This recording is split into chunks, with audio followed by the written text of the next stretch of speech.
Eldridge wants to know, is there anyone that you wish you could have wrestled that you didn't get the chance to? God, there's a lot of guys that I wish I would got to wrestle. AJ Styles would be one.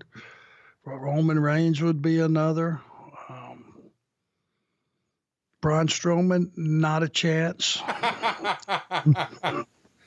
You have to be able to live through the evening. That guy is just a monster. There's so many talented guys. You know, a lot of guys I'm getting familiar with AEW, you know, that are on the way up. That Hangman, you know, has got something. Hangman Page has got something for my style of wrestling. You know, I think I could have had a good match with him. You know, Chris Jericho is a guy that I think I only wrestled one time.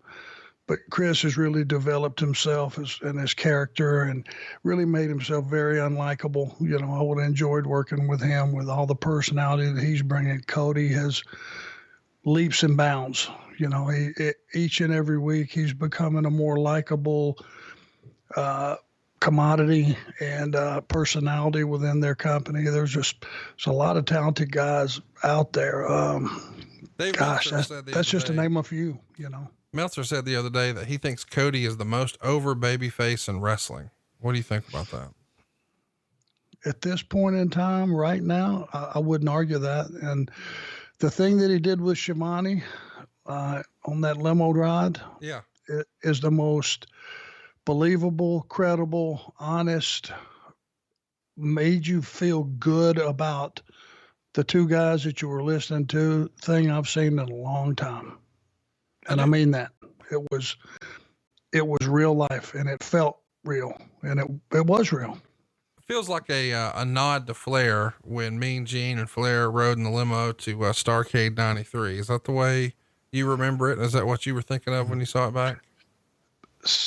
You know what? I never thought of it that way, because that would have been just an overwhelming personality and a very lovable character like Gene Okerlund. Tony and Cody felt like two friends, right? That truly were two friends on the way to something important. And what would one friend say to the other? And under legitimate circumstances, and if you're a fly on the wall and you're just getting to be privy to this conversation, that's the way I felt about it. I do want to ask, you know, when we're thinking about guys that you might want to wrestle, I think a lot of people, if you had to sort of fantasy book it, would think that you and Tully against the Revival would have been one hell of a match. Well, for those of you that are being kind enough to feel that way, I appreciate the consideration, but I got a feeling Tully and I might've got our ass kicked. I don't know. You know, those kids are good, Conrad. Jesus. Yeah. I mean, some of the absolute best, #top guys.